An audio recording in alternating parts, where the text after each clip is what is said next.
ओ भाई अपने नबी से रिश्ते मजबूत कर जाओ रिश्ते मजबूत।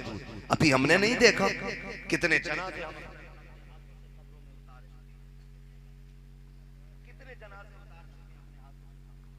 हमने कितनी लाशें उठाई हैं, कितनी कब्रें हमने खुदती हुई देखी हैं, लेकिन अभी तक हमें होश नहीं है, अभी तक हमें होश नहीं है। जवान इस नशे में डूबा है कि अभी तो जवानी है, अभी तो वक्त है, देखा जाएगा। खुदा की कसम कुछ नहीं देख पाओगे, कुछ नहीं देख पाओगे। अगर ये धोखा है कि हम जवान हैं तो इस धोखे में ना रहना, इस धोखे में ना रहना। वो कहा था किसी ने, हुए नाम वर्बे निशा कैसे कैसे, जमीन खा गई आसमां कैसे कैसे, कैसे कैसे ताकतवर आए और आकर के चले गए और किसी का नामो निशान नहीं रहा। बचना किसी को नहीं है, जाना सभी को है। खुदा की कसम इस नशे में कि हम जवान हैं, इस नशे में कभी शराब को मुंह न लगाना। आजकल नौजवान शादी ब्याह के नाम पे, पार्टी के नाम पे, यारियों के नाम पे शराब के जाम पे जाम पिए जा रहा है। गैरत नहीं आती हमारी कौम को। वो मेरे भाई तेरे लिए रब ने जन्नत में हौज़े कौसर का इंतजाम कर रखा है, तू इस नापाक चीज को मुंह लगा रहा है, इसमें जाकर डूब गया, जिसे पी के तू नाली में पड़ा रहेगा। आ तेरे लिए रब ने हौज़े कौसर का इंतजाम किया है, शराबे तहूर का इंतजाम किया है। तू डूब गया इस नापाक चीज के अंदर जो तेरी दुनिया भी बर्बाद कर रहेगी, आखिरत भी बर्बाद करती जा रही है। याद रखिएगा, जो शराब के आदी हो जाते हैं उनकी नस्लें कभी कामयाब नहीं होती हैं। जो शराबी होते हैं न कामयाब शोहर हो सकते हैं, न कामयाब बाप हो सकते हैं, न कामयाब भाई हो सकते हैं, न कामयाब जिम्मेदार हो सकते हैं। खुदा की कसम जो गुलाम मुस्तफा हो जाता है वो जिम्मेदार बाप भी होता है, जिम्मेदार भाई भी होता है, जिम्मेदार शोहर भी होता है। और जब दुनिया से जाता है तो मुस्कुराता हुआ जाता है और ये कहता हुआ जाता है, तुम्हें माना तुम्हें जाना, न रखा गैर से काम, लिल्लाहिल हम्द में दुनिया से मुसलमान गए। नारे तकबीर, नारे रिसालत, उलमाए अहले सुन्नत, उलमाए अहले सुन्नत, नारे तकबीर, नारे रिसालत। शराब पीते ना, शराब कहते नहीं वो यार ले गया था बुला के मेरा दोस्त, एक बार पी ली, पार्टी थी चल गई। मैंने कहा भूल गया तूने कलमा मदीने वाले का पढ़ा है, तुझे याद नहीं आया कि तू रब का बंदा है, तू कैसे चला गया शराब पीने के लिए। का दोस्त नहीं माने, मैं कहता हूं उठा दोस्त को लेके चल कब्रिस्तान, मैं तेरे साथ चलूंगा और कब्र पे हाथ रख के पूछ के मेरे साथ लेटेगा या आएगा जवाब देने मेरे मामलात का, बचा लेगा यहां के। फरमाया गया जो शराबी होगा शराबी और बिना तौबा किए मर गया, इतनी तेज की उसे प्यास लगेगी कि अल्लाह तश चीखेगा, ये जबान निकल के यहां तक लटक जाएगी प्यास की वजह से, पानी मांगेगा। फरमाया गया उसे जहन्नम के बिच्छुओं का जहर निकाल के दिया जाएगा। एक मच्छर काट ले पूरे कमरे में कूदा फिरता है, मोटीन लगाओ, ऑल आउट लाओ, मच्छरदानी लाओ, पंखा चलाओ, एक मच्छर काट ले तो, और वो बिच्छू दुनिया का नहीं, जहन्नम का बिच्छू, उसका जहर और कोई फ्रिज से निकाल के नहीं लाया जाएगा, खोलता हुआ होगा वो भी, जहन्नम के बर्तन में दिया जाएगा। लेकिन फरमाया गया इसकी प्यास इतनी बढ़ा दी जाएगी कि ये उसको भी पीने की कोशिश करेगा। इतना गर्म होगा वो जहर कि जब उसके प्याले को ये मुंह के करीब लाएगा, उसकी भाप से होठ जल के ये लटक के नाफ तक आ जाएगा, ऊपर का होठ सिकड़ के माथे तक चला जाएगा, लेकिन फिर भी वो उसको पिएगा। ऐसा जहर होगा वो कि जिस जगह से गुजरेगा काटता चला जाएगा, चीखो पुकार के सिवा कुछ नहीं होगा, वहां मौत भी नहीं आनी है, कोई बचाने वाला भी नहीं आना है। कहां जाके डूब गया नौजवान, तेरे लिए तो गारे हिरा में मुस्तफा ने दुआएं मांगी थी, गारे शौर में तुझे मांगा गया था, गारे सजदा में तेरे लिए आंसू बहाए गए। भूल गया नबी की कुर्बानियों को, मेराज में गए, रब ने फरमाया था महबूब आ तू मुझे देख मैं तुझे देखूं, चल फैसला कर, अब बता तुझे क्या चाहिए। मेरे महबूब ने अबू बकर के लिए, उस्मान के लिए नाम लेके कुछ नहीं मांगा, बल्कि गुनहगारों के लिए मांगा था। ए अल्लाह, मेरी गुनहगार उम्मत की मग़फ़िरत फरमा दे। मैं पूछना चाहता हूँ, जब शराब के नशे में डूबते हैं हम लोग, क्यों हमें मुस्तफा की याद नहीं आती है? क्या जवानियां इसलिए मिली थी कि हम अय्याशियों के अड्डों को आबाद करें? इसलिए जवानियां दी गई थी कि हम जाकर शराब में डूब जाएं? इसलिए जवानियां दी गई थी कि नबी के दीन की शरीयत के उसूलों की धज्जियां उड़ाएं? जवानी इसको नहीं कहते हैं। तुम 22 साल के हो गए, 28 साल के हो गए, तुम्हें आज तक रिश्ता मुस्तफा का नहीं पता चला है। एक वो आया था 17 साल के अंदर, दुनिया मोहम्मद बिन कासिम कहती है 17 साल की उम्र में हिंदुस्तान के अंदर फातेह बन के आने वाला और मुस्तफा के दीन का परचम लहराने वाला मोहम्मद बिन कासिम, खुदा की कसम अभी चंद साल गुजरे हैं, ऐसा काम करके गया है सुबह कयामत तक तारीख उसको याद रखती रहे। बेशक, सुभान अल्लाह, सुभान अल्लाह। इसे जवानी कहते हैं। हमारी जवानी किधर गुजर रही है? अल्लाह ने बेटा दे दिया तो फट गया। डीजे बजाऊंगा मौलाना, जो जिससे रोका जाए रोक ले। मेरे घर में बेटा आया है, ठहर जा, बजा ले डीजे। आज तू डीजे बजा, कल ये जवान होगा तो तेरे सर पे जूते बजाएगा। हाँ, ये जूते बजाएगा। आज औलाद किसी बाप के मुंह पे थप्पड़ मारती है तो जिम्मेदार उलमा नहीं है, जिम्मेदार आप है, जिम्मेदार आप है। गलती आपने की है। जब बेटा पैदा हुआ तुमने डीजे बजाया, शैतान को राजी किया। क्या ही अच्छा होता, रब ने बेटा दिया था, बेटी से नवाजा था, तुम हुजूर को राजी करते, अपने रब को राजी करते, बेटा हुजूर के हवाले कर देते और उसको बता देते, ये बेटे तेरी परवरिश जो की जा रही है ये दुनिया के लिए नहीं, मदीने वाले के लिए की जा रही है। हमारा सब कुछ मदीने वाले की जात है। वो कहा था किसी ने, मरने की तरफ देख न जीने की तरफ देख, जब चोट लगे दिल को मदीने की तरफ। बेशक, सुभान अल्लाह, सुभान अल्लाह। और याद रखिएगा, किसी एक की शैतानी करने से इस्लाम पे फर्क नहीं पड़ने वाला। अगर कोई ये समझता है कि मैं मौलवी की नहीं मानूंगा तो इन पे फर्क पड़ेगा, खुदा की कसम कोई फर्क मौलवी पे पड़ने वाला नहीं है। इसलिए कि हम बता दें तुम्हें, जितना हमारा रिश्ता हुजूर से है उतना ही आपका रिश्ता हुजूर से है। बेशक, जितना हमारा रिश्ता खुदा से है उतना ही आपका रिश्ता भी खुदा से है। जितनी शरीयत की हदें हम पे लाजिम होती हैं उतनी ही आप पे लाजिम होती हैं।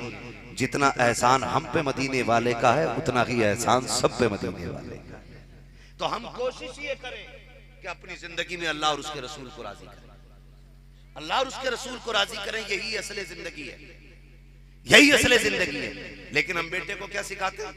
लल्ला, जब तू पैदा हुआ था हमने 50,000 का डीजे मंगाया था। क्यों मंगा रहे? हम ठहरे मुखिया, हम ठहरे प्रधान, हम ठहरे जमींदार।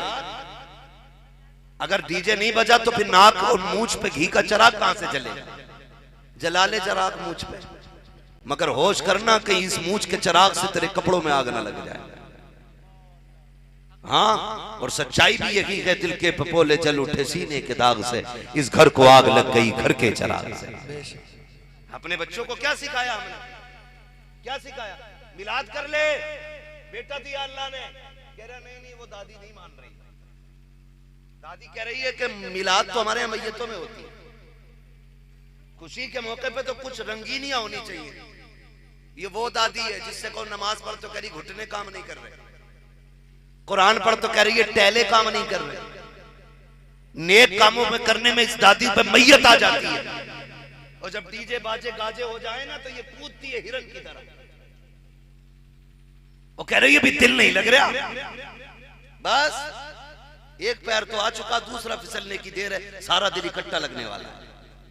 बेशक, सही कह रहा हूं मेरे भाई। ये कुछ बड़े बूढ़ों ने भी बेगैरती की हद कर दी। उम्र हो गई 90 की, अब भी शेविंग कर रहा बैठ के, खाल सुकड़ के मुंह के अंदर चली गई, लेकिन अब भी दाढ़ी मूंड रहा। गैरत कर, बाल सफेद हो गए, मौत का पैगाम आ गया है, तैयारी कर ले वरना इतना रगड़ा जाएगा कोई बचाने वाला नसीब नहीं। बेशक, कम थोड़ी है बड़े बूढ़े भी। जब बैठेंगे चौराहे पे तो सबसे बड़े अल्लामा कह रहे हैं मौलाना को क्या पता, ये तो मस्जिद में रहने वाले आदमी हैं, 42 साल में क्या देखा इन्होंने? हाँ तूने देखा ना सब कुछ, अंगूठा छाप होता है। वो कहता है इन्हें क्या पता है। खुदा की कसम साइंस उतना नहीं जानती जितना मुस्तफा के गुलाम जानते हैं। बेशक सुभान अल्लाह सुभान अल्लाह। इसलिए कि साइंस पूरा भाग से चलती है और उलमा मुस्तफा के दिए हुए तरीके पे चला कर। बेशक सुभान अल्लाह सुभान अल्लाह। वाह, आज साइंस पहुंची है। अब भी खड़े होकर पानी चलता है कि नहीं चलता? अभी पीते? झूठ नहीं बोलना चाहिए। मार देते ना हाथ। चलो पानी नहीं, कोल्ड ड्रिंक मिल गई तो मार दिया हाथ। दुकान पे ली खड़े हो गए, बैठ के पी ले यार, के कहां बैठे, जगह ही नहीं है। और खुदा के बंदे, जब इस जमीन पे सजदा करने की इजाजत है तो इस जमीन पे बैठ के तू पानी नहीं पी सकता है? वहां कह रहे आप जगह ही नहीं है बैठने की, इसलिए खड़े खड़े मार दिया हाथ। आज से ज्यादा तुमने किडनी फेल होते देखी है? तुमसे पहले भी लोग थे। कितने लोगों के गुर्दे फेल होते थे? कितने लोगों को कैंसर होता था? नहीं ना। आज कसरत से हो रहा है। वजह क्या है? आज 1400 साल के बाद साइंस ये कह रही है कि अगर आप खड़े होकर पानी पिएंगे तो आपको किडनी का कैंसर हो जाएगा। 1400 साल के बाद आज कह रही है साइंस कि खड़े होकर नहीं पी सकते। 1400 साल पहले मेरे नबी ने कहा था बैठ के पानी पिया करो, किडनी भी सलामत रहेगी, तुम भी सलामत। सुभान अल्लाह सुभान अल्लाह। बेशक ये दूसरे की मेंढ काट के कह रहा मौलवी क्या जाने, खड़ी खेती काट के कह रहा मौलवी क्या जाने। मर के देख, ये निजाम है। न मौलवी के बगैर तू दुनिया में आता और न जाएगा मौलवी के बगैर। बेशक जिसे हम दो कौड़ी का समझते हैं ना, वही आके कान में अजान पढ़ता है। जब दुनिया में आते हैं अजान होती है कि नहीं? सर क्यों हिला रहे हैं, बोले जरा भाई। होती है कि नहीं? कान में अजान पड़ी जाती है। और जब दुनिया से जाता है तो नमाज जनाजा होती है। तो मौलवी के बगैर आते भी नहीं है और जाते भी नहीं है। और कहते यही है कि मौलवी को पता क्या है। मौलवी ही को पता है तुझे कब्र में कैसे जाना है। मौलवी ही जानता है तेरा शैतान कैसे भगाना। खुदारा निकले इन सारी चीजों से। आज ना कह रहे अरे कोई बात नहीं, हम सिर्फ टोपी को मुसलमान समझते। रोज आना आधा किलो गोश्त खरीद के लाके भून के मारेगा, सोचेगा ये पूरा इस्लाम है। ये हालात है हमारे और हम समझते ये पूरा इस्लाम है। गोश्त खाने को इस्लाम कहते हैं नहीं, हुजूर की मर्जी पे अपनी मर्जी को कुर्बान करने का नाम इस्लाम। हुजूर की ख्वाहिश पे अपनी ख्वाहिशें लुटा देना ये इस्लाम है। उनकी चाहत पे अपनी चाहत कुर्बान कर देना, इसे इस्लाम कहा जाता है। रिश्ते होते हैं, रिश्ते होते हैं, रिश्ते इधर भी ऐसे मुंह देख रहे हैं जैसे इधर शादी नहीं होती। होती है ना शादी? तो रिश्तों में इधर भी सोने की अंगूठी चलती है। चलती होगी, मानते नहीं, क्योंकि जब तक भैंस वाली जंजीर सोने की ना हो ना तो रिश्ता ही पक्का नहीं होता। गले वाली जंजीर, इधर क्या बोलते हैं? जंजीर बोलते हैं, चैन बोलते हैं। चैन बोलते हैं ना गले। दूल्हा को मिलती है नहीं, कितनी खुशी से खड़ा हो जाता गले में डलवाने के लिए। फिर अंगूठी पहनाई जाती है बेगैरत को। ये पहन के यूं यूं दिखा रहा घुमा के। हाँ, अगर सोने की अंगूठी नहीं आए तो रिश्ता पक्का नहीं समझते। ये अमीरी नहीं, फटीचरपन है और ये बदतमीजी है सबसे बड़ी। जब मेरे नबी ने मर्दों के लिए सोना हराम कर दिया है तो तू कौन होता है गले में जंजीर पहनने वाला? तेरी औकात क्या है तू सोने की अंगूठी पहन के दिखाए? क्या नहीं नहीं, वो सास नाराज हो जाती है। सास जहर देगी, पी लेगा?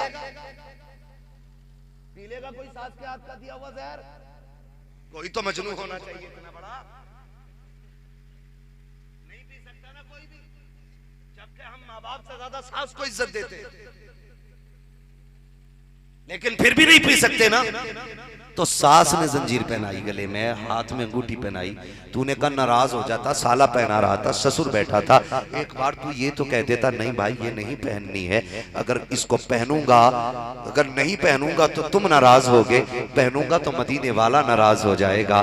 ये कह के उतार देते, तू रूठे तो रूठे, मेरा मदीने वाला नहीं रूठना चाहिए, इसलिए ये जंजीर तुम्हें मुबारक हो, ये सोना तुम्हें मुबारक हो। ये बात कह करके आपको वापस कर देना था, लेकिन हम पहन लिया करते हैं। नौजवानों इसे इश्क रसूल नहीं कहते हैं। आओ तुम्हें तारीख का ये बाप बताता चलूं। मेरे नबी बैठे हुए हैं, एक सहाबी मुलाकात के लिए आए, मुसाफिर के लिए आका करीम की बारगाह में हाथ बढ़ाया, जैसी हाथ आगे किया है, हाथ आगे किया, आका करीम की निगाह पड़ जाती है। उनके हाथ में सोने की अंगूठी थी। सरकार ने चेहरा फेर लिया, वो रास्ता बदल के आगे से आए, आका ने फिर चेहरा फेर लिया। फिर जब हुजूर उठ करके चले गए, उन्होंने कहा बात क्या है? हजरत अली ने आके बढ़ के कहा था, तुझे पता न कि नादान तेरे हाथ में सोने की अंगूठी है। हुजूर को ये बात न गवार गुजरी कि तेरे हाथ में सोने की अंगूठी थी। हुजूर इसको पसंद नहीं फरमाते हैं। आका ने हराम कर दिया कि मर्द के लिए सोना पहनना। उस नौजवान ने जानते हो अंगूठी निकाली, जमीन पे फेंक दी। फिर ख्याल आया, उठा करके दूर फेंकने लगे। किसी ने कहा फेंक क्यों रहा है? बच्चों को ले जाकर के अपनी बीवी को इसका जेवर बनवा देना। सोना मर्द के लिए हराम है, औरत के लिए जायज है, इसको फेंक के नुकसान न कर। उसने कहा मुझे बीवी को भी नहीं पहनाना। कहा किस लिए? कहा जिसको मुस्तफा नजर से गिरा दे उसको गुलाम उठा के ले जाए, ये गवारा नहीं हो सकता।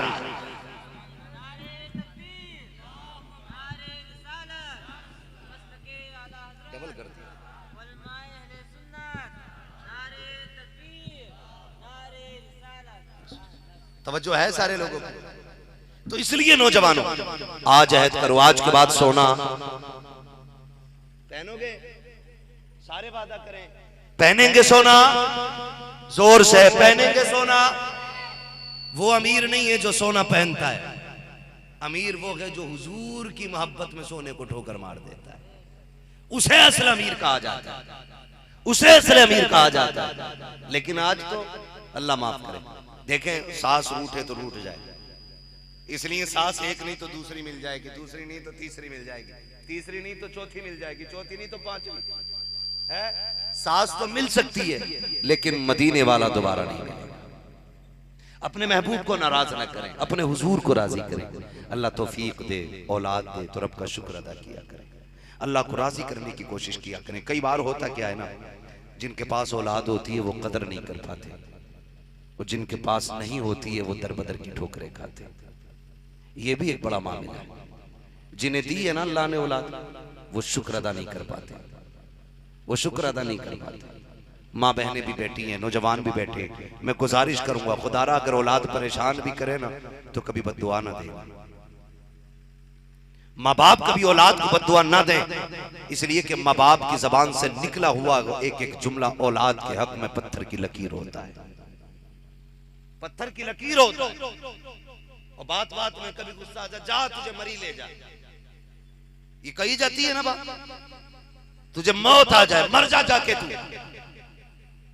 ये नाशुक्री ना करना, नाशुक्री ना करना। अल्लाह ने औलाद दी है ना तो शुक्र अदा करते रहा करो, शुक्र अदा करते रहो। जिन पे औलाद नहीं हमने उन्हें धक्के खाते देखा है। कोई मजार, कोई मस्जिद, कोई डॉक्टर, कोई तबीब, कोई हकीम, कोई डोरी वाला, कोई तावीज वाला, कोई जगह ऐसी नहीं होती जहां वो जाकर के अपने बच्चे के लिए भीख नहीं मांगते। लेकिन याद रखिए अल्लाह जिसे चाहता है बेटी देता है, जिसे चाहता है बेटे देता है, और वो नहीं चाहता तो कुछ नहीं देता, और चाहता है तो दोनों ही दे देता है। ये सब किसके फैसले? किसके फैसले? किसके फैसले? अल्लाह के फैसले। और एक बात और है जो जहन में आ गई, मैं कह जाऊं आज रब्बन भाई के हवाले से आप तक ये पैगाम पहुंच रहा है तो सुन लें। कई बार ये भी होता है कि अगर किसी बच्ची की गोद में सिर्फ बेटी बेटी आती है तो हमारा मुआशरा उसे मनहूस कहने लग जाता है। आज भी ये बीमारी खत्म नहीं हुई हमारे समाज में, आज भी ये बीमारियां हैं। आज भी किसी घर में बेटी बेटी होती है तो सास कहती है पता नहीं कैसी कोक लेके आई है, सिर्फ बच्चियां ही बच्चियां हो रही है। कोई कहता मनहूस है ये, कोई कहता इसकी वजह से हमारे नस्ल को नजर लग गई है, एक बेटा नहीं आ रहा है। शर्म कर, ये बेटी हो ये बेटा, ये औरत की मर्जी से नहीं, ये रब की मर्जी से आया करते हैं। ये जोर से ये रब की मर्जी से आया करते हैं। अल्लाह आपको बेटा दे तब भी शुक्र अदा करो, इसलिए कि बेटे भी अल्लाह नसीबों से अता फरमाता है, और अगर अल्लाह बेटी दे दे तो 2 सजदे शुक्र अदा किया करो, इसलिए कि सिर्फ बेटी जो है सहारा बन के नहीं आती, रब की रहमत बन के आया करती है, रहमत बन के बेटियां आया करती हैं। और हमारा वो समाज जो किसी भी औरत को जिम्मेदार ठहराता है। अभी कुछ दिन पहले की बात है, एक साहब मिले, उन्होंने खुद कहा था दुआ करें, 3 बेटी हो गई है, दामाद बुलाने नहीं आ रहा है, बेटी को दामाद बुलाने नहीं आ रहा है। ऐसे दामादों से गुजारिश है, इब्लीस ना बन, फिरौन ना बन, शद्दाद ना बन, ये मत सोच के तुझे जमीन पे रहना है। अल्लाह कब्र में गिरा के इतना तड़पाएगा, इतना तड़पाएगा कि कम नसीब बेटी के आंसू इतने नहीं गिरे होंगे जितना खुदा तुझे कब्र में रुलाएगा। इसलिए किसी पे सितम मत कीजिएगा, जुल्म मत कीजिएगा। कितना सितम करते हैं, निकालो इसे घर से। बेटी बेटी हो रही है। एक साहब कहने लगे दूसरा निकाह कर लूं मैंने कहा क्यों? कहा कि इस बीवी से सिर्फ बेटी बेटियां हैं। मैंने कहा क्या तुम निकाह करके रब के फैसले बदल दोगे? बदल सकता कोई रब के फैसले? बोले कोई बदल सकता है? पढ़ा लिखा बंदा कह रहा था, थोड़ा बहुत पढ़ा लिखा था, मतलब अंगूठा छाप नहीं था। कह रहा मौलाना दूसरा निकाह कर लूं ताकि उससे अल्लाह बेटा दे दे। ओ भाई, ये इसके नसीब या तेरे नसीब की बात नहीं, ये रब के फैसलों की बात है। अगर तेरे घर में बेटा नहीं आ रहा है तो दूसरे निकाह के ख्वाब ना देख, किसी की बेटी का दिल ना दुखा, किसी पे सितम ना कर, किसी को रुला मत। अगर तुझे बेटा चाहिए खुद रोना शुरू कर दे, सजदे में गिरना शुरू कर दे। अगर वो राजी हो जाएगा तुझे एक के बदले में 10-10 बेटे अता फरमा दे, क्योंकि उसके खजाने में कमी नहीं है। लेकिन होता क्या, होता यही है कि जिम्मेदार सिर्फ बेटी समझी जाती है। किसी की बेटी पे सितम ना करना, सताना मत। कई बेटियों के घर वीरान कर दिए गए। बात याद आ गई तो मैं ये सुना जाऊं। शख्स था एक, अल्लाह ने उसे 6 बेटियां अता फरमाई। कितनी? 6 बेटियां अता। जब 7वीं मर्तबा उसकी बीवी उम्मीद से हुई, उसने पकड़ा बालों से और कहने लगा सुन, अगर इस बार बेटी पैदा हो गई ना तो बच्ची को कत्ल कर दूंगा और तुझे घर से निकाल दूंगा। इतनी बड़ी धमकी उसने दी। तो माँ होती है ना, माँ होती है। उसने रो के कहा मालिक करम कर, मैं माँ हूं, मुझे घर से निकाल देगा तो कोई बात नहीं। लेकिन इसने बात बड़ी कर दी है। इसने कहा अगर बेटी पैदा हो गई तो उस बच्ची को कत्ल करने को कह रहा है। या अल्लाह, अगर बेटी कत्ल होगी मैं कैसे देखूंगी? ए मेरे अल्लाह, तू कादिर मुतलक मालिक, मुझे तेरे फैसलों से कोई शिकायत नहीं हुई। तूने एक बेटी दी, मैंने शुक्र का दामन फैला के लिया। तूने दूसरी बेटी दी, मैंने शुक्र का दामन फैलाया। तीसरी बेटी दी, मालिक तूने 6 बेटियां दे दी, मैंने हर बेटी के बदले में तेरा शुक्रिया अदा किया। मालिक अगर 7वीं भी बेटी दे मुझे कोई एतराज नहीं, लेकिन दर्द इस बात का है कि मेरा शौहर जालिम भी है, जाहिल भी है। मालिक अगर बेटी हो गई तो वो कत्ल कर देगा। अल्लाह अपने कर्म से फैसला कर, या तो मेरे शौहर का दिल बदल दे या फिर अपने कर्म से मेरी तकदीर बदल दे। या तो बेटा दे दे या फिर मेरे शौहर का दिल बदल दे। इधर ये रोई, उधर वो बिस्तर पे सो रहा था, ख्वाब देख रहा है, मैदान क़यामत है, हिसाब व किताब चल रहा है। कह रहा मेरा अमल तोला गया। जब अमल तोला गया तो अमल नामे में गुनाह ज्यादा थे। कहता फरिश्ते मुझे लेके चले दोज़ख की तरफ, ऐलान कर दिया गया इसे जहन्नम की तरफ लेके चले जाओ। जब फरिश्ते मुझे दोज़ख में डालने लेके चले तो कहता जब मुझे लेके गए ना तो जहन्नम के पहले दरवाजे पे गए तो पहले दरवाजे पे मेरी बड़ी बेटी खड़ी थी। उसने हाथ लगा के कहा मालिक मैं इसे जहन्नम में जाने नहीं दूंगी, ये मेरा बाप है, इसने मेरी परवरिश की है, मेरे परवरदिगार इसे दोज़ख में न डाल। का फरिश्तों ने पहले दरवाजे से हटाया, दूसरे दरवाजे पे लेकर के गए हैं। दूसरे दरवाजे पे दूसरी बेटी खड़ी है, उसने हाथ लगा लिए, कब वहां से हटाया, तीसरे दरवाजे पे लेके गए, कहा एक के बाद तीसरे लेके चलते रखे, कहा 6 दरवाजों पे लेके गए, 6 के 6 दरवाजों पे 6 बेटियां मिल गई और 6 दरवाजों के जरिए जहन्नम में जाने से बच गया। कहता लेकिन बेटियां 6 थी, दरवाजे 7 थे। कहा जब फरिश्ते 6ठे दरवाजे से लेके 7वें दरवाजे पे गए तो वो दरवाजा खाली था। हैबत से आंख खुल गई, पसीना पसीना सजदे में आ गया, रो के कहता है या अल्लाह अपने करम से मुझे बेटा ना दे के 7वीं बेटी अता फरमा। पता चला बेटियां सिर्फ सहारा बन के नहीं आती, बेटियां जन्नत का परवाना बन के आया करती हैं, परवाना बन करके आती हैं। आप बच्चों को बद्दुआ न दिया करो। अल्लाह जिसे चाहता बेटी देता है और जिसे चाहता है बोले बेटा देता है। और अल्लाह जो दे उस पे राजी रहो, उसके फैसलों में राजी रहो, वरना ये कोई राजी रहना नहीं है जा करके लोगों से कहना बेटा दे दो बेटा दे दो, ये कोई फैसला नहीं है। अपने रब को राजी करने के रास्ते निकालो, रब को राजी करने के। तो मैं बात अर्ज कर रहा था, अल्लाह औलाद दे तो अल्लाह का शुक्र अदा करेंगे इंशाअल्लाह। और कभी भी माँ बाप अपनी औलाद को बद्दुआ ना दे। तेरा कितना भी दिल दुख जाए बर्दाश्त कर, ये तो इसकी कम नसीबी है कि ये माँ बाप को दुख दे रहा है, लेकिन माँ बाप की जिम्मेदारी है वो बद्दुआ ना दे। मुझे बात याद आई, एक खातून को अल्लाह ने बेटा दिया, उसके बाद शौहर का इंतकाल हो गया, बच्चा छोटा ही था। लोगों ने कहा चल सहारा मिल गया, इसके सहारे जिंदगी गुजर जाएगी इसके सहारे जिंदगी। माँ उसे नाजों से पालती रही। एक दिन बच्चा उठा, उसने कोई नुकसान कर दिया। जैसी बच्चे से नुकसान हुआ ना, माँ ने फौरन तड़प के कहा तुझे मौत नहीं आ जाती, तू मर नहीं जाता। ये कह के माँ तो चुप हो गई, लेकिन सुने तकदीर की डायरी में ये जुमले रकम हो चुके थे। उसने कह दिया आज कि तुझे मौत नहीं आती, तू मर जा। ये माँ कह के भूल गई, लेकिन तकदीर की डायरी में ये जुमले नोट हो चुके थे। अल्लाह को ये बात ना गवार गुजर गई। उसने बेटा दिया था ताकि इसका सहारा बने, लेकिन नाशुक्री की। फिर भी माँ पालती रही, मेहनत से पढ़ाया लिखाया, अपने जुमले भूल गई कि उसने क्या कहा है। बच्चा जवान हो गया, अच्छी सर्विस में लग गई, अच्छी जगह रिश्ता हुआ। जब शादी में 8 दिन रह गए, अचानक बच्चे का पैर फिसला और गिरा और बच्चे का इंतकाल हो गया। वो लड़का नौजवानी के आलम में गया, शादी से 8 दिन पहले गया। तो माँ ने रो के कहा ए अल्लाह मेरे परवरदिगार, ऐसे टाइम पे बेटा लिया है, मेरी खुशियों का जनाजा निकल गया। चंद दिनों के बाद मेरे बेटे के सर पे सेहरा बंधने वाला था, मेरे घर में बहारें आने वाली थी, मेरे मौला मेरा बेटा ले लिया, मेरी जिंदगी तबाह हो गई है। जब इतना रो के कहा, गैब से आवाज आई, नादान हमने तुझे एहसास दिला दिया है, जब हमने तुझे ये सहारा बना के दिया था, तूने उस वक्त नाशुक्री की थी और इसके लिए मौत मांगी थी। आज हमने इसको मौत दे करके अपनी दी हुई नेमत का तुझे एहसास दिला दिया। इसलिए आपसे गुजारिश है, आप अपनी औलाद के लिए कोई जुमला ना कहें, अपनी औलाद के लिए कोई गलत जुमला ना बोले। ये माँ बाप की जिम्मेदारी है और औलाद की भी एक जिम्मेदारी है। जब तक जिंदा रहे अपने माँ बाप से मोहब्बत करते रहे,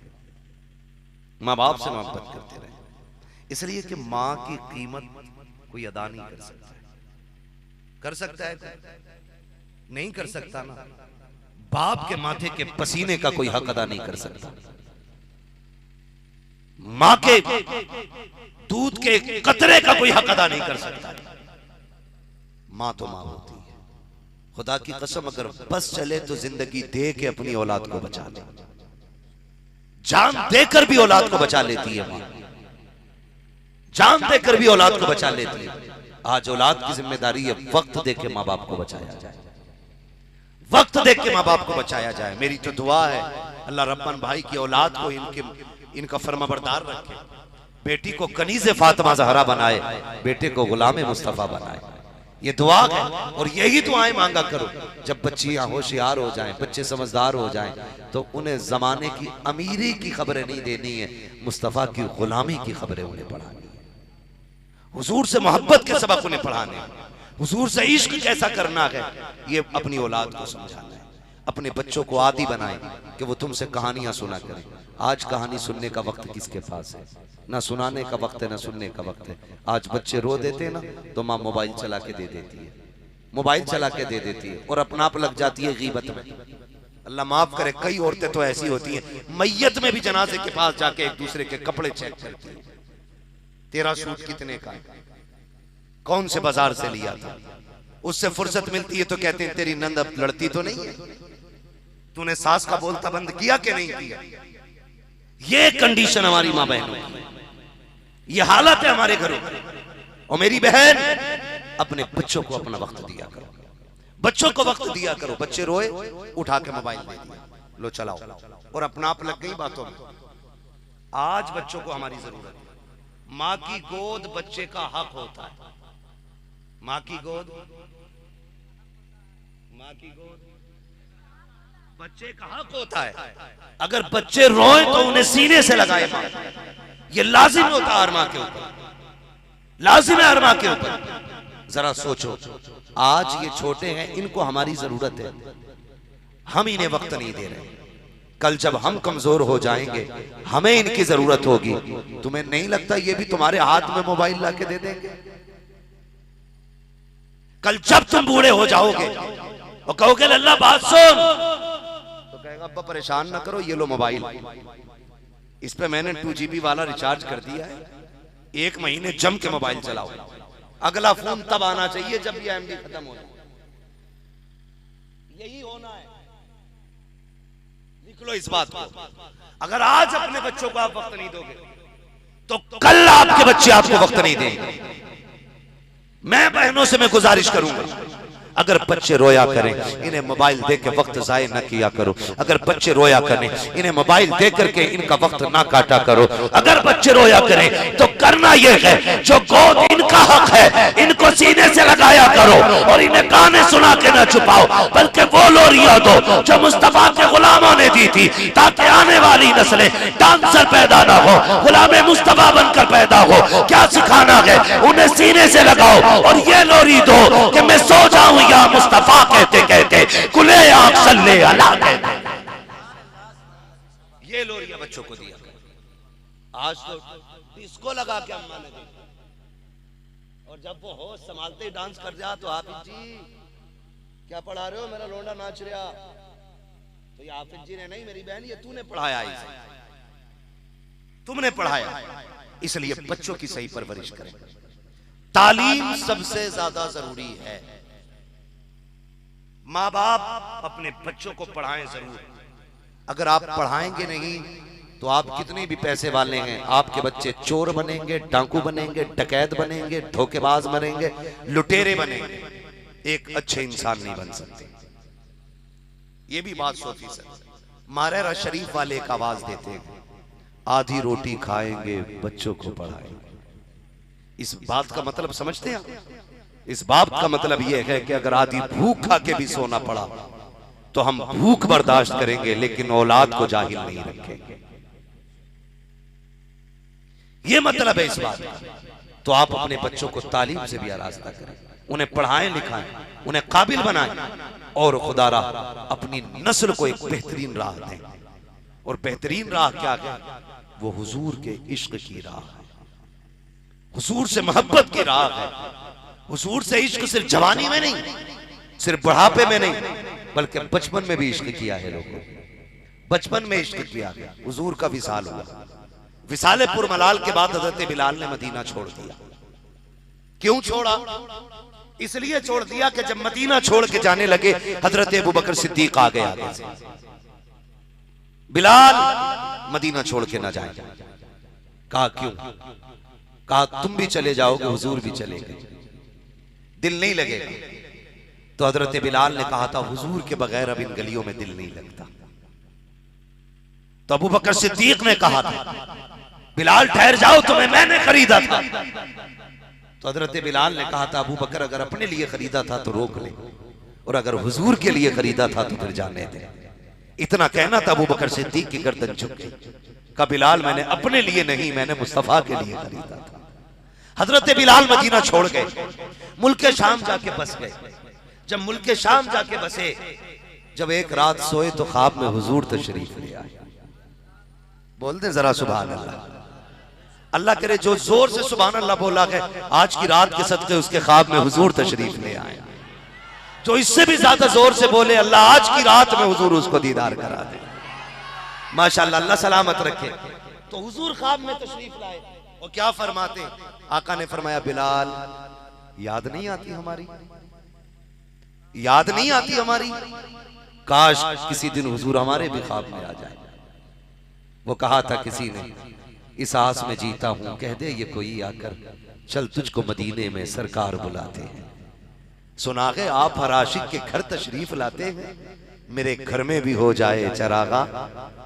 चरागा सारे ही सुन्नी बैठे ना और नौजवान सुन्नी बैठे, कोई भी बुड्ढा टुड्डा नहीं लग रहा है मुझे। तो जैसी जवानी है वैसी आवाज निकलनी चाहिए। ये कुर्सी पे चेयरमैन बैठे, आप जमींदार लोग बैठे, तो जमींदारों की आवाज तो चेयरमैन से ज्यादा तेज होनी चाहिए ना। चेयरमैन तो 5 साल के लिए होता, जमींदार तो फिर लाइफ टाइम रहा करते। फिर सारे बोले जरा या रसूल अल्लाह। माशाअल्लाह। ओ भाई मनसब कोई भी किसी का हो लेकिन हुजूर की महफिल में आके सारे ही गुलाम बन जाया करते हैं। एक ही सफ में खड़े हो गए महमूद व अयाज, ना कोई बंदा रहा ना कोई बंदा नवाज। मैं कसम खा के कह सकता हूँ ये कितने बड़ा लालच दे दो ये कौम इतनी आसानी से जमीन पर नहीं बैठेगी। हुजूर की महफिल में जमीन पे जगह मिल गई, यहीं आके बैठ गए हैं। इसलिए कि मतलब यहाँ इस इज्जत से नहीं कि ऊपर कौन बैठा है, दुनिया जानती है हुजूर के नाम पे तुम जूतियों में बैठ जाओ अल्लाह तुम्हें इज्जतों के ताज अता फरमा देगा। अल्लाह आपको सलामत रखे। मालूम है जलसा बहुत लेट शुरू हुआ था, कुछ लोगों की नाहंजारगी की वजह से ताखिर से जलसा शुरू हुआ, लेकिन मैं फिर भी मुबारकबाद पेश करता हूँ। आपने इश्क की वो दलील पेश की है और आपके बैठने ने बता दिया जलसा और भी आधी रात के बाद शुरू होता। हुजूर के महफिल, हुजूर के गुलाम यूं ही महफिल सजा के बैठ जाते। अल्लाह आपको सलामत रखे। मैं बात आशिक की करने लगा हूँ। हुजूर फरमाते बिलाल याद नहीं आती, आओ कभी हमसे भी मिल लिया करो। इतना सुना सुबह ही उठे, सवारी ली, चल दिए मदीने शरीफ की तरफ। मदीने शरीफ की तरफ चल दिए, चलते रहे, दौड़ते दौड़ते हुजूर का मदीना आ गया। मदीने शरीफ में हाजिरी हुई, हुजूर के रोजे पे पहुंचे, बेहोश हो गए, बेहोश हो गए।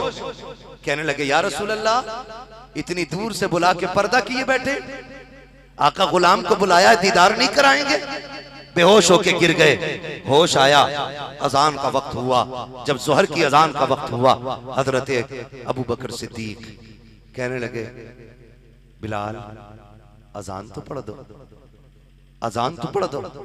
कहने लगे नहीं अब अजान नहीं पढ़ी जा सकती, अब मेरे बस की बात नहीं है। मैं अजान तो तब पढ़ता था जब अजान वाले को देखा करता था, नहीं पढ़ सकता अजान। किसी ने कहा बिलाल बड़ी याद आती है उस अजान की जो हुजूर के सामने दी जाती थी, सुनना चाहते हैं हम, बिलाल पढ़ो ना अजान। बिलाल कहते हैं मुझ में ताकत नहीं पढ़ने की। किसी ने कहा जाओ कोई हसनैन को बुला लाए, आज तक उनकी नहीं टाली गई है। जब शहजादे आए, हसन ने दाना हाथ पकड़ा, हुसैन ने बायां हाथ पकड़ा, कहा चचा बिलाल वो अजान सुना दो जो नाना को सुनाया करते थे। जब शहजादों ने इतना कहा है अब बिलाल मजबूरी में उठे हैं, कान में उंगली डाली है। मैं तुम्हें बता रहा हूं बच्चों ने कैसा इश्क किया है। जैसी जबान से अल्लाह अकबर कहा है, जो किसान जहां खेत में काम कर रहा था हल छोड़ दिया था, जिसके हाथ में फावड़ा था फावड़ा फेंक दिया, जो जिस काम में था सब कुछ छोड़ करके सबकी तोड़ मस्जिद नबी की तरफ लग जाती है। सब तोड़ रहे थे, जो माए चूल्हों में रोटियां सेक रही थी खाना छोड़ दिया, मस्जिद नबी की तरफ दौड़े।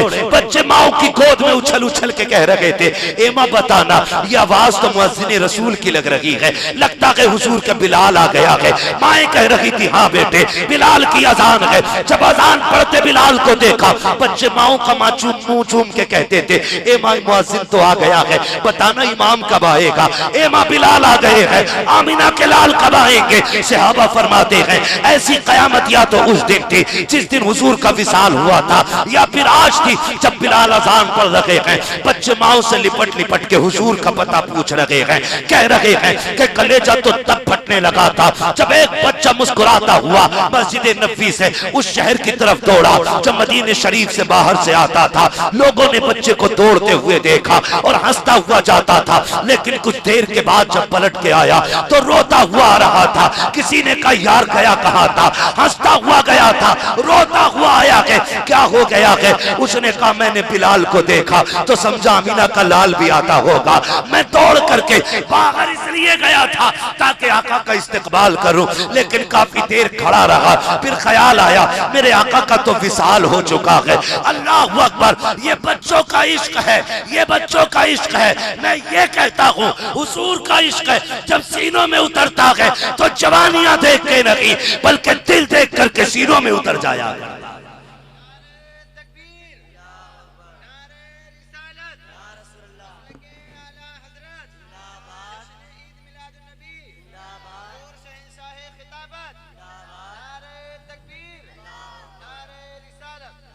ओ भाई, अपने बच्चों को हुजूर का इश्क सिखाओ, हुजूर का इश्क सिखाओ। ये इश्क ही तो था बिलाल के सीने में।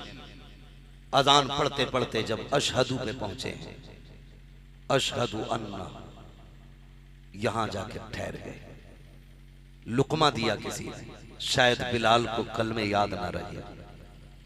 आप फिर अशहदू आपने कहा, फिर ठहर गए। तीसरी बार अशहदू अन्ना मोहम्मद पे जब पहुंचे, बेहोश होके जमीन पे गिर जाते। होश आया, उठे, सीधे मुल्क शाम चले गए और वहीं पूरी जिंदगी गुजार दी, पूरी जिंदगी गुजार दी। लेकिन जानते हो आज मौत आती है ना तो हम लोग कांपते, क्योंकि तैयारी कोई नहीं है। डरते हैं क्योंकि तैयारी कोई नहीं है। लेकिन जब हजरत बिलाल का आखिरी वक्त आया, अपनी बीवी से फरमाते हैं ऐसा करो मुझे गुस्ल दो। गुस्ल दिया गया। कहा मेरे बालों में तेल डाला जाए। बालों में तेल डाला गया। कहते मेरी आंखों में सुरमा लगाओ। आंखों में सुरमा लगाया गया। कहने लगे मेरे बाल काटे जाएं। बीवी कहती बिलाल आज किसके लिए सज रहे हो इतना? हजरत बिलाल ने कहा अपने महबूब के लिए सज रहा हूं। बीवी ने कहा बिलाल जिनके लिए सजना सवरना था वो तो सजन मदीने रह गए, अब किसके लिए सज रहे हो? कहा तुम नहीं जानती हो मेरा दुनिया से जाने का वक्त आ गया है। मुस्कुराते जाते ये कहते जाते बीवी ने कहा बिलाल कैसी बातें कर रहे हो?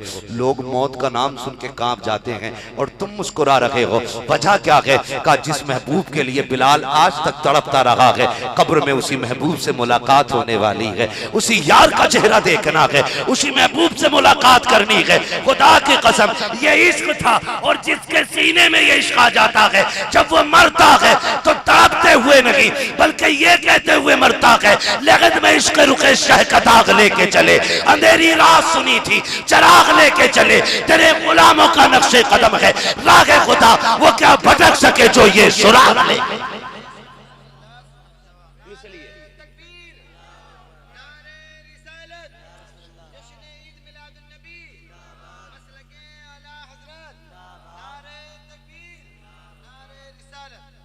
अपने बच्चों को हुजूर का इश्क सिखाएं, सिखाएं अपने बच्चों को हुजूर का इश्क। और नौजवानों यही जिंदगी है, सिर्फ यही जिंदगी है, इसके अलावा कुछ जिंदगी नहीं है, इसके अलावा सब कुछ बर्बाद है। मैं तो चैलेंज के साथ कहता हूं नौजवानों जिनके दाढ़ियां नहीं है वो चेहरों पे दाढ़ियां रख के देख लें, जो पैंट शर्ट पहनते हैं वो कुर्ता पजामा पहन के देखें। खुदा की कसम अगर सोओगे भी ना तो गुलामी मुस्तफा की खुशबू अपने अंदर से महसूस करोगे, खुशबू महसूस करोगे। और ये तजर्बा भी किया होगा जो सिर्फ जुमे जुमे को कुर्ता पजामा पहनते हैं, फिर उनसे पूछो वो अंदर अंदर कितने खुश होते हैं। सोच खाली कपड़े बदल जाए तो दिल इतना खुश होता है, अगर किरदार बदल जाए तो रूह कितनी खुश होने लग जाएगी, रूह कितनी खुश होने लग जाएगी। सजा चेहरे पे दाढ़ी, फिर मर, और फिर मरने का मजा दे, फिर मरने का मजा दे। जब किसी जवान की लाश पे जाना होता है कभी जनाजे में और चेहरे पे दाढ़ी नहीं होती, सबसे बड़ा दुखी होता है काश इसने चेहरे पे दाढ़ी रखी होती, काश इसने चेहरे पे दाढ़ी रखी होती। फरमाया गया, यहां तक बताया गया है, हमारे उलमा फरमाते कि अगर चेहरे पे दाढ़ी और अकीदे के साथ दुनिया से गया है, सुन्नी सहीउल अकीदा मसलक के आला हजरत पे मौत आई है ना, और इसी मसलक पे दुनिया से गया है, तो फरिश्ते चेहरे से कफन हटा के चेहरे का नूर देख के ढक देते हैं। दूसरा कहता हिसाब नहीं लेना, वो कहता क्या करोगे पूछ के, इसकी दाढ़ी की चमक और इसके चेहरे का नूर बता रहा है, ये सारे इम्तिहान जमीन पे पास करके आ गया। क्या हिसाब लेना, ये तो गुलामी है मुस्तफा में मरा है। देख इसकी दाढ़ी बता रखी है, इसके चेहरे की चमक बता रखी है, ये आया ही हुजूर के लिए है। राबिया बसरिया कब्र में गई, फरिश्तों ने हिसाब लिया, राबिया मर रब्बु का, आप कहती है तुम बताओ तुम्हारा रब कौन है, तुम बताओ तुम्हारा रब कौन है। कहा हमें हमारे रब ने भेजा है। कहा कहां से आए हो, कहा आसमानों से। कहा तुम मुसाफत तय करके आए हो हजारों मील की, तुम रब को नहीं भूले, मैं चंद कदम चल के आई हूं तो अपने रब को कैसे भूल। वो भाई ऐसे हालात बना लो, ऐसे हालात बना लो कि मरने के बाद डर नहीं होना चाहिए, डर नहीं होना चाहिए। काम अच्छे कर जाओ, नेक काम कर जाओ। आज ये महफिल सजी है, इसे हल्के में मत लेना, इसे हल्के में मत लेना। और ये हर किसी का मुकद्दर भी नहीं होती, हर किसी का मुकद्दर भी नहीं होती है। वो किसी को पता चला, किसी ने किसी आलिम से सुना था, एक साहब ने, कि जहां पे हुजूर की महफिल सजती है वहां हुजूर आया करते हैं। उसके दिल में तमन्ना जाग गई, मैं भी हुजूर की महफिल सजाऊंगा। कई साल उसने इकट्ठा किया, हुजूर के नाम की महफिल सजाई। जलसा खत्म हो गया, लोग चले गए। 2-4 दिन बाद उसकी मौलाना से मुलाकात हुई, जिनको उसने बुलाया था तकरीर के लिए, और उनके कदमों से लिपट गया। कहा क्या बात है, खैर तो है। उसने कहा आप तो तकरीर करके आ गए थे, सब लोग चले गए थे, मैं भी बिस्तर पे लेटा। कहने लगे सारे सो गए थे लेकिन मेरी किस्मत जाग गई थी। कहा क्यों? कहा जब मैं सोया तो मेरे ख्वाब में मदीने वाले तशरीफ लाए थे, हुजूर आए थे और फरमाने लगे तूने हमारी मोहब्बत में ये महफिल सजाई है, जा रब ने तेरी भी मगफिरत फरमा दी है, और जितने तेरी महफिल में आए थे अल्लाह ने सबकी मगफिरत फरमा दी, सबकी मगफिरत फरमा दी। इसे हल्के में मत लेना। अल्लाह तौफीक दे, हुजूर की महफिलें सजाया करो, हुजूर की बातें किया करो। मर जाना है, कुछ नहीं बचना है, मौत सबको आनी है। मजा तो तब है ना चेहरा बिलाल जैसा हो, चेहरा अबू बकर जैसा हो, लिबास उमर जैसा हो, नमाज मुस्तफा के सहाबा जैसा हो, किरदार अबू बकर जैसा हो, फिर जीने और मरने का मजा देखो। वैसे भी घुट घुट के मरना है, हादसे हो रहे हैं। कई बार तो इतनी खतरनाक मौतें हादसे में होती हैं कि आइडियां जेब में नहीं होती, चेहरों से पहचान नहीं होती है, कहीं की कई लाशें पहुंचा दी जाती हैं। मैं कहता हूं कोई आईडी हो ना हो, चेहरे पे दाढ़ी रख लो, अगर कितने भी तुम्हारे निशानात मिट जाएंगे ये चेहरे के बाल बता देंगे। इसे लावारिस न समझना, ये दाढ़ी बता रही है, ये जो मरा है ये लावारिस नहीं, इसका काबे वाला भी वारिस है, खुद मदीने वाला भी। इसलिए चेहरे पे हुजूर की सुन्नत सजाएं, हुजूर की गुलामी का जो दावा है ना उसे सच्चा करें, अपने बच्चों की परवरिश करें। अल्लाह हम सबको औलाद जैसी नेमत और रहमत से नवाजे, हर घर में अल्लाह औलाद की खुशियां अता फरमाए। जो बे औलाद हैं अल्लाह अपने फजल से उन्हें औलाद बख्शे, और जो साहिब औलाद हैं अल्लाह उनकी औलाद को फरमा बरदार बनाए। हाँ भाई, हमारे रब्बन भाई ने ये महफिल सजाई, अल्लाह इनकी नस्लों में बरकत अता फरमाए, इनकी औलाद को सलामत रखे, इनका साया इनकी औलाद के दर पे तादेर कायम दायम फरमाए। भाई हजारों साल नरगिस अपनी बेनूरी पे रोती है, बड़ी मुश्किल से होता है चमन में दीदवर पैदा। अल्लाह औलाद दे, उसका शुक्रिया अदा करें, उसको राजी करें, मदीने वाले से दुआएं मांगे, अल्लाह तौफीक दे, औलाद की सही तरबियत करें, उसको तालीम भी अच्छी देनी है।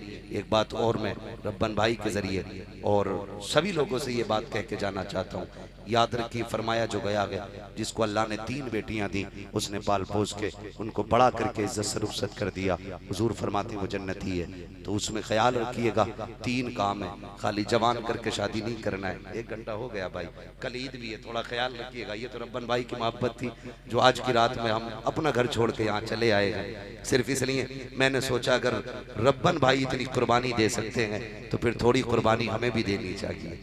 अल्लाह सलामत रखे हमारे इन भाइयों को, और ये जितने आए बैठे हैं, कल ईद का दिन है, अल्लाह सबकी खैरियत से ईद कराए और अल्लाह सबको ईद की मुबारकबादियाँ और खुशियाँ अता फरमाए। हाँ भाई, इंशाअल्लाह कभी जो उधार रह जाएगा कभी फिर कर्जे के तौर पे बुलवा लीजिएगा, लेकिन वक्त चूँकि ये काफ़ी ताख़ीर से जलसा भी शुरू हुआ, कुछ रुकावटों की बुनियाद पर, लेकिन शुक्र रब का के जलसा शुरू हो गया है।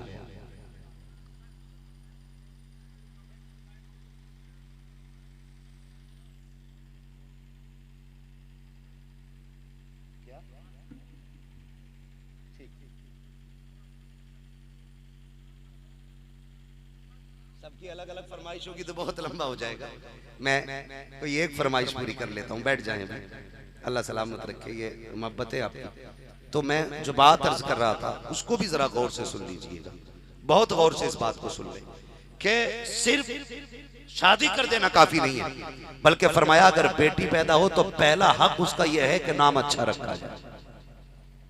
नाम नाम नाम अच्छा नाम कौन सा? सानिया। हाँ कह रहा मौलाना नाम बताइयो। मौलाना कहते हैं कि अपनी बेटी का नाम जैनब रख दो। कहते रहे आप पुराना हो गया, नया बताओ, नया बताओ। एक तो कह रहा है मैंने अपनी बेटी का नाम एलियन रखा, इसका क्या माना है? मैंने कहा डिमंगर तू ही जाने। ऐसे ऐसे कुटबड़न नाम निकाल निकाल के ला रहे हैं, अल्लाह माफ करे। मौलवी अच्छा नाम बता देता, कह रहा नहीं पुराना हो गया, पहला हक यह है बेटी का तो उसका नाम अच्छा रखा जाए।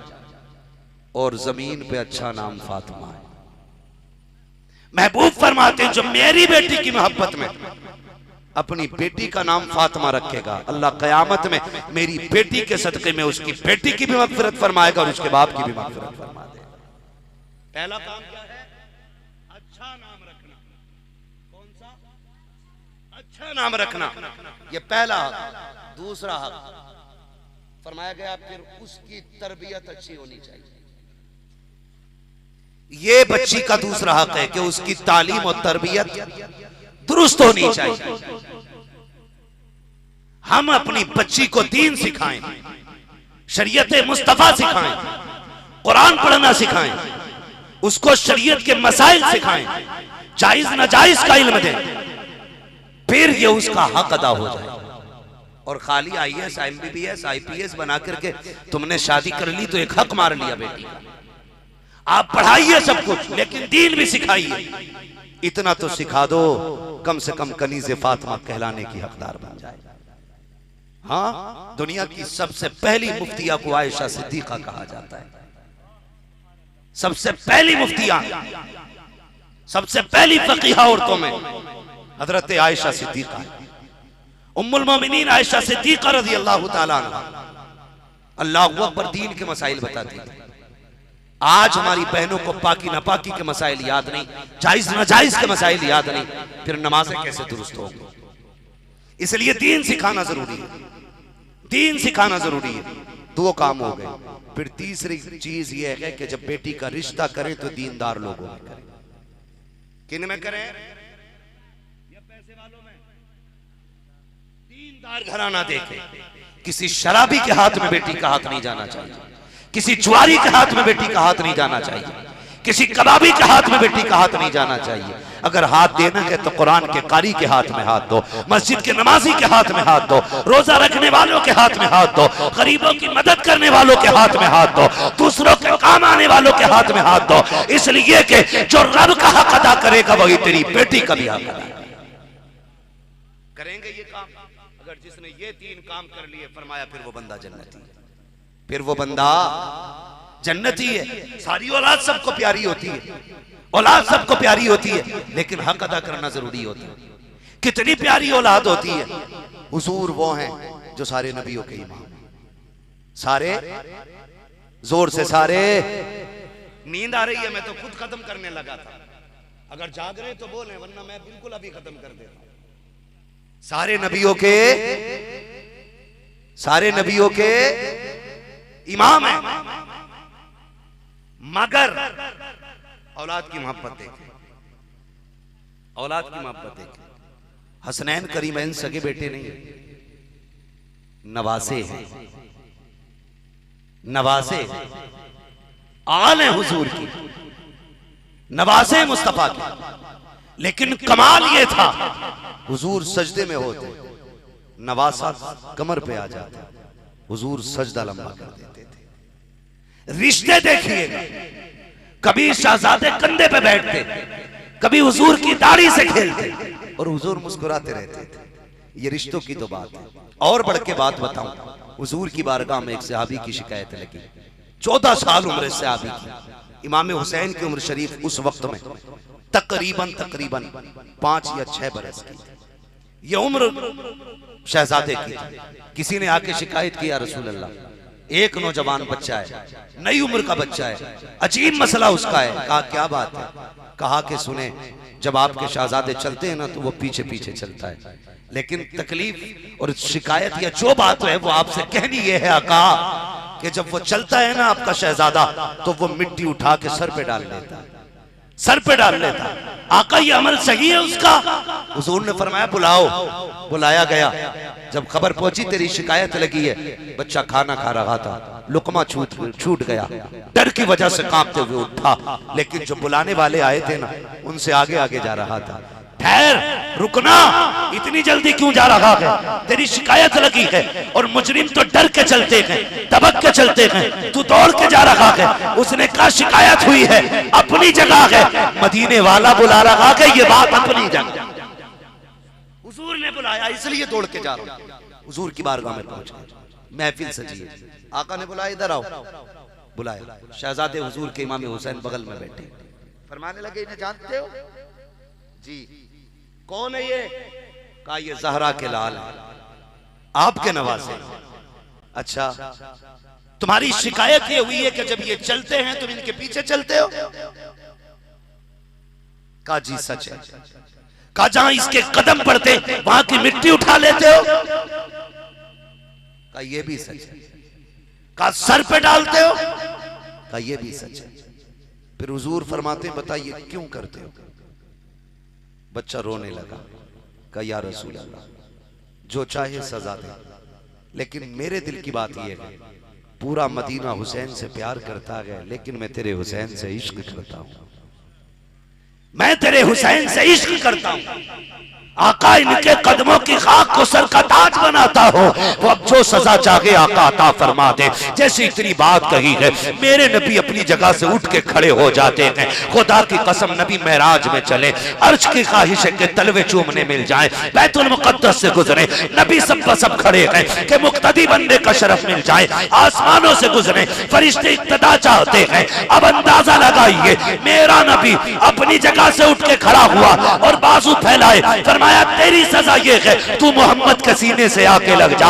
आका ने सीने से लगाया और एक हाथ में उसका हाथ लिया, दूसरे हाथ में नवासे का हाथ लिया, आसमान की तरफ देखा, या अल्लाह मैंने इनको मिला दिया है, आखिरी दम तक तो इनको जुदा ना हो। ये औलाद की मोहब्बत होती है, ये औलाद का प्यार होता है। और मेरे भाई, अपनी औलाद से मोहब्बत करो, कदर करो, उन्हें वक्त दो, औलाद को वक्त दो अपनी। ये भी बहुत बड़ी कमी है, हम औलाद को वक्त नहीं दे पाते और कहते हैं बेटा बिगड़ गया। ये याद रखना, कम से कम आधा घंटा रोज अपने बच्चों को आप शाम में दें, सोने से पहले आधा घंटा रोज अपने बच्चों को दें। उस आधा घंटे में आपको क्या काम करना है? सबसे पहला ये काम करना है कि बच्चों के दिन भर के वक्त के बारे में हिसाब लेना है। उससे इतना पूछना है कि तूने दिन भर क्या किया है। अगर उसके काम आपको लगते हैं सही हैं, तो फिर आपकी जिम्मेदारी बनती है उसकी हौसला अफजाई करें।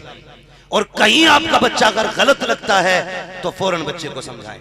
मारना नहीं है बच्चे को, समझाना है बच्चे, समझाना है। दूसरा काम यह है, आपको अपने बच्चे के यारों पे नजर रखनी है, इसकी दोस्ती किन लोगों से हो रही है। इसलिए कि अगर दोस्ती बुरे लोगों से होती है तो बच्चे बिगड़ जाते हैं, और दोस्ती अच्छे लोगों से होती है तो बच्चे वली बन जाया करते हैं। जितने दोस्त हुए सरकार गौसे पाक के सारे वली बने, सारे वली बने, और जितने दोस्त हुए अबू जहल के सारी जहन्नम में। वो कहा है सोबते सालेह तुरा साले कुनत, सोबते ताले तुरा ताले कुनत। अच्छों की सोबत तुझे अच्छा बना देगी, बुरों की सोबत तुझे बुरा बना देगी। आज जो अंदर तक की बेटियां निकल के भाग जा रही हैं घरों से, जिन पे कभी मोबाइल नहीं रहा, जो घर से कभी नहीं निकली, फिर भी गैर के साथ चली गई, जानते हो इसमें सच्चाई क्या है? वो खुद पहले बिगड़ी हुई नहीं होती, उनकी सहेलियों में से कोई एक लड़की बिगड़ी हुई होती है जो पूरे डिपार्टमेंट को बिगाड़ के रख देती है। इसलिए आप अपने बच्चों के हर दोस्त पे, हर यार पे नजर रखें, बेटियों की सहेली पे नजर रखें। जरूरी नहीं है पर्दा सिर्फ मर्दों से हो, गैरत वाली औरतों का पर्दा बेगैरत औरतों से भी करना चाहिए, ये भी लाजिम है। एक एक बात पे अमल कीजिएगा, वरना सिवाय पछताने के कुछ नहीं रहेगा। अपने बच्चों के दोस्तों पे नजर रखें, और फिर उसके बाद थोड़ा सा वक्त मिले अपने बच्चों को अल्लाह रसूल की बातें बताएं। एक सहाबी का तज़किरा अपने बच्चे को सुनाएं। आपको याद नहीं आता है, 42 साल हो गए आपकी बस्ती में हजरत को इमामत करते करते, लेकिन हम सिर्फ इनको नमाज तक का ही समझते, नमाज तक का भी समझते हैं, खाली इनका काम नमाज पढ़ाना है। इतने मौके हम लोगों को मिलता है, एक आलिम 50-50 साल एक बस्ती में गुजार जाता है, लेकिन हमारी कौम टस से मस नहीं होती, टस से मस नहीं होती है। आए अगर तुम्हें नहीं आता इनसे कहें किसी सहाबी की बात बता दें। इकट्ठे हो के सारे बैठे एक सहाबी की बात सुने, बात सुन करके वो जाके अपने बच्चों को बताएं। खुदा की कसम 10 तहरीकें मिलके वो काम नहीं कर सकती जो तनहा रात का एक किस्सा आपका बच्चों को संवार सकता है।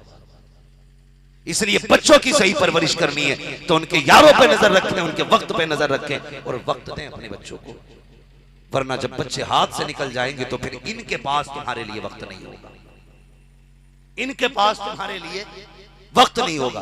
लोग कहते बुढ़ापे में हमारा बच्चा हमसे बात नहीं करता है, हम बूढ़े हो गए। मैं कहता हूं काश तुमने जवानी में इससे बात करने की आदत डाल दी होती तो ये आज बुढ़ापे में तुम्हारे बगैर नहीं रहता। इसलिए अपने बच्चों के साथ फ्रेंडली रहें, उन्हें इतना ना डराएं कि वो झूठ बोलने पे मजबूर हो जाए। भले गलत किया तो उनसे सच सुने और उनकी सलाह करें। जब वो सच बोलेंगे आप उनकी सलाह करेंगे तो फिर रोने की जरूरत नहीं है। आंगन तुम्हारा होगा, आने वाला सलाहुद्दीन अय्यूबी होगा, गोद तुम्हारी होगी, आने वाला मोहम्मद बिन कासिम होगा, लुकमे तुम्हारे होंगे, बनने वाला खालिद बिन वलीद तुम्हारे घर से जन्म लेगा। लेकिन शर्त यह है हमें बच्चों पर नजर रखनी है। करेंगे इंशाअल्लाह ये काम। अल्लाह हमारी नस्लों को हुजूर का इश्क अता फरमाए, अल्लाह हमारी पूरी जमात को हुजूर से मोहब्बत करने की तौफीक अता फरमाए। फरमाया गया ऐ ईमान वालों पूरे पूरे इस्लाम में दाखिल हो जाओ।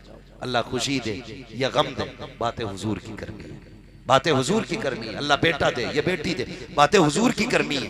बहुत बड़ा इंतजाम, बहुत बड़ा खर्चा किया रब्बन भाई ने। जरूरी नहीं है, ये दिल की बात है। अगर आपके पास इतना खर्च करने की गुंजाइश या दिल ना भी हो तो कम से कम मिलाद करके ही हुजूर को राजी कर लिया करें। ये भी मिलाद है। मेरा कहने का मतलब ये है कोई दूर का ना मिले, करीब का बुला लिया करें, लेकिन हुजूर की बातें जरूर होनी चाहिए। वो कहा था किसी ने, मरने की तरफ देख न जीने की तरफ देख, जब चोट लगे दिल को मदीने की तरफ देख। हमारा सब कुछ हुजूर है, अपना रिश्ता हुजूर से मजबूत करें। अल्लाह इस महफिल पाक को अपनी बारगाह में कबूल फरमाए। बस जो हुए अगलात उनको माफ फरमाए। रब्बे कायनात जिंदगी ने दिया साथ, फिर होगी मुलाकात, चमन रहा फूल खिलेंगे, जिंदगी रही फिर मिलेंगे। मुसाफिर हैं हम भी, मुसाफिर हो तुम भी, किसी मोड़ पर फिर मुलाकात होगी। फकीरान आए सदा कर चले, सदा खुश रहो ये दुआ कर चले। सारे लोग कलमा शरीफ पढ़ लीजिए, ला इलाहा।